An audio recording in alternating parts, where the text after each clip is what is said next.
numbered document 87.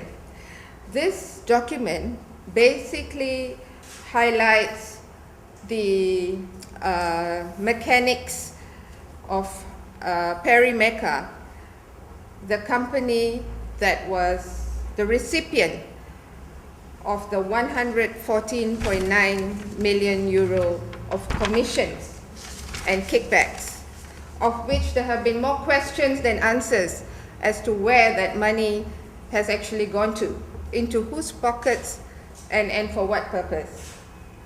Now, document 87 actually outlines the fact that there was a fax that was obtained by the Public Prosecutor's Office on the 28th of May, 2010, and it was written in English, this one, and it was sent by the Malaysian representative of Thales Asia International.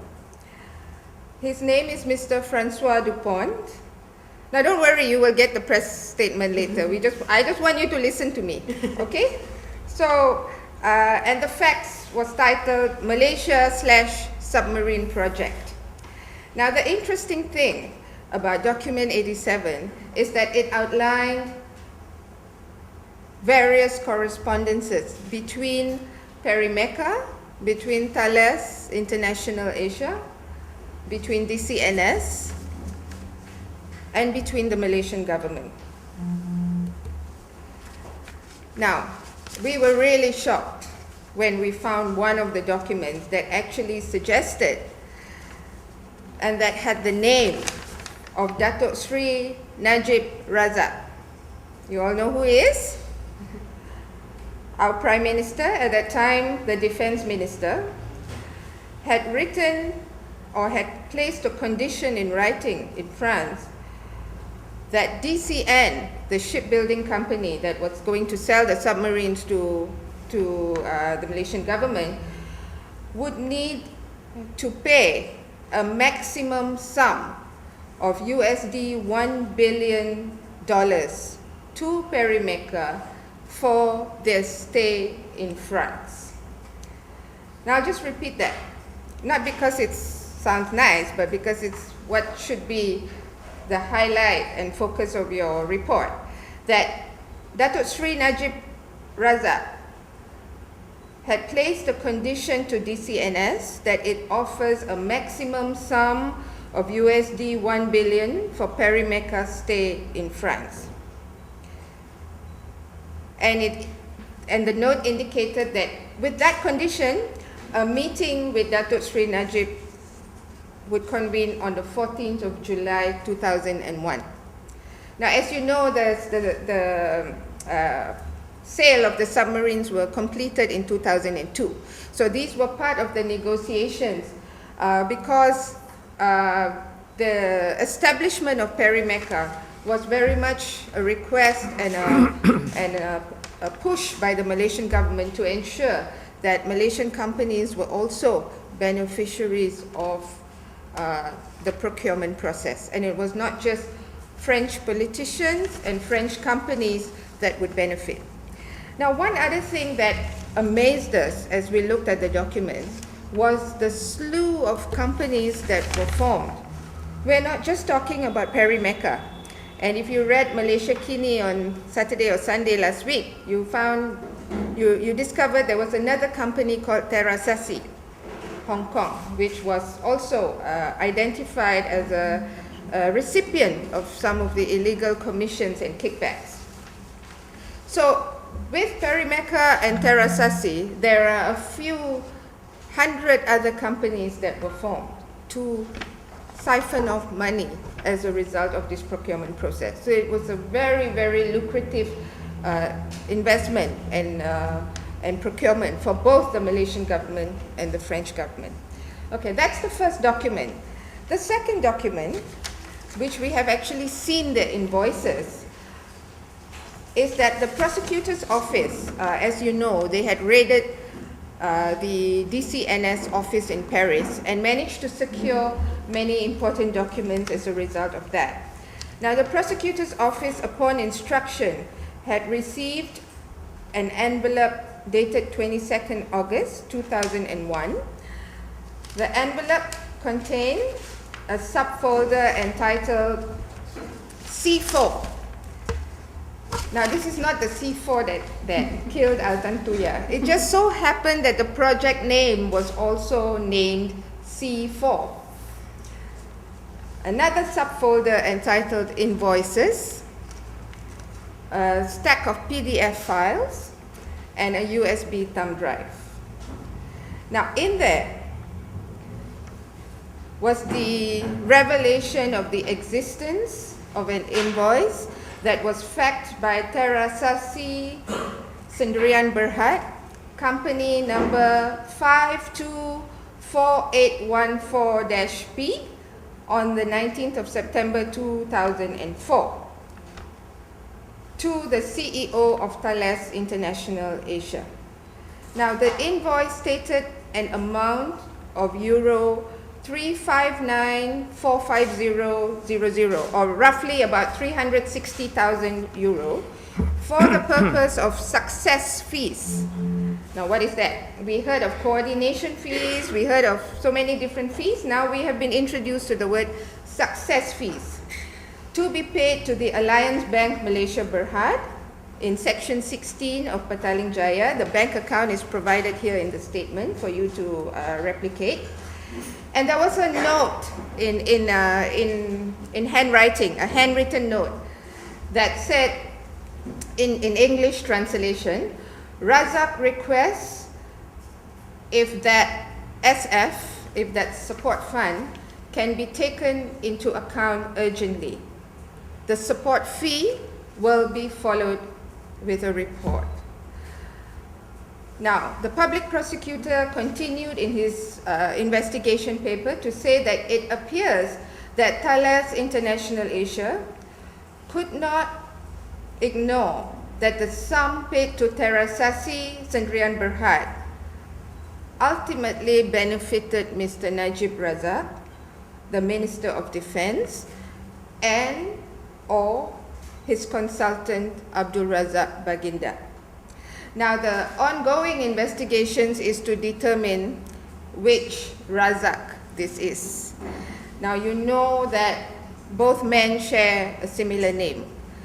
Razak is the last name for Najib Razak, and Razak Baginda, Razak is the first name for Razak Baginda. So the public prosecutors have been really plowing through the documents and the information they have to see who actually benefited from the euro 360,000, which amounts to more than 1.2 million ringgit, that the handwritten note requested for an urgent entry into the bank account of this person.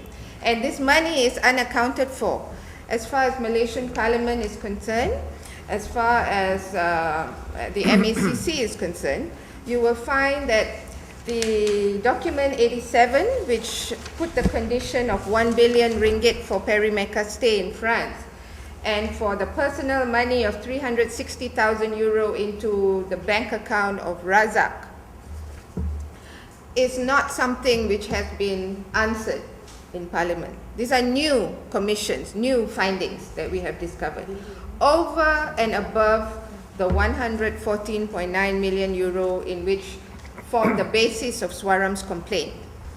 For those of you following the case, you will be able to see that these are revelations of new commissions, and how the name of our Prime Minister is so directly involved, which has greatly shocked us, which has greatly shocked Swaram, and will be so for the Malaysian people, that our money has been misused to such great extent.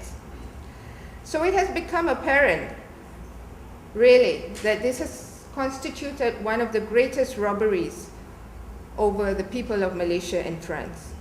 It's no longer just the 114.9 million euros in commissions to Perimeka.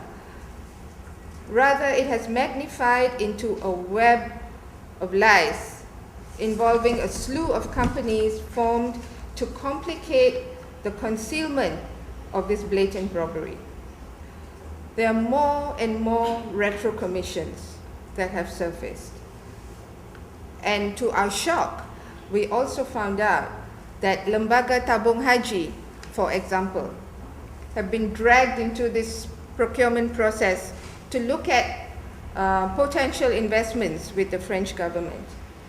And the pensions fund, which is the Lembaga Tabung Angkatan Tentera, the pensions fund for the military, has also been brought in to this process. So one really wonders, what is a pilgrimage fund doing in a procurement or in an arms and weapons procurement process? And what is a Lembaga Tabung Angkatan Tentera actually doing in this? The Lembaga Tabung Angkatan Tentera is supposed to look at pilgrimage funds, pension funds for military servicemen. So as a result of all this, why is Swaram sticking its neck out and telling you all this important information? Because there are no answers here. In our land, there are more questions and more questions. And what we have revealed to you is going to realize in even more questions. There are no answers so far. So we demand, one, that the Malaysian Anti-Corruption Commission immediately open an investigation in the light of these new revelations by the French public prosecutors. We also urge, once again and over again, as we have said this before, for the full cooperation of the Malaysian government. Now, we have no other intention apart to bring the truth to light and apart to bring the truth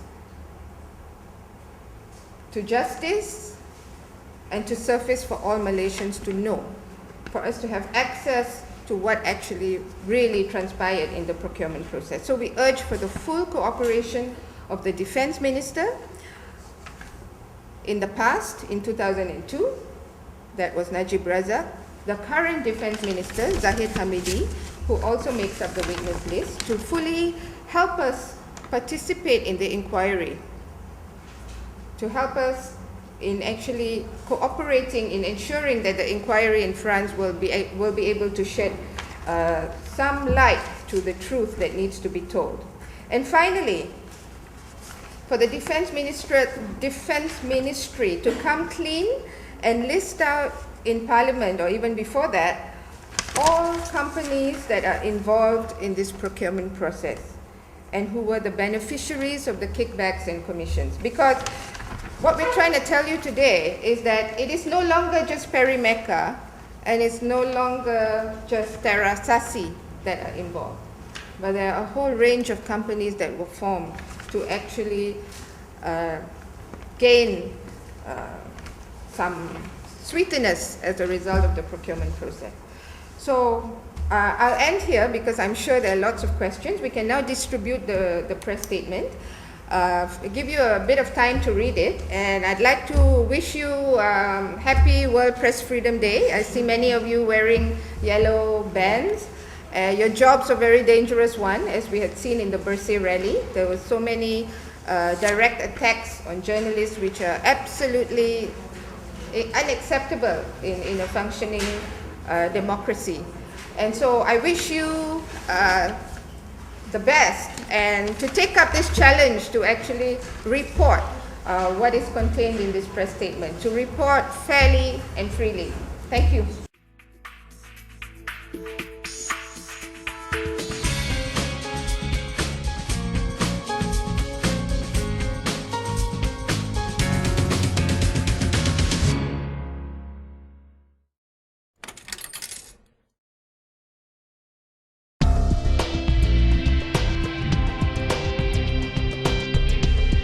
Pihak Media Plus melancarkan e-paper, merupakan satu program baru dalam Media Plus, asaskan kepada teknologi maklumat yang terkini yang wajib kita manfaatkan.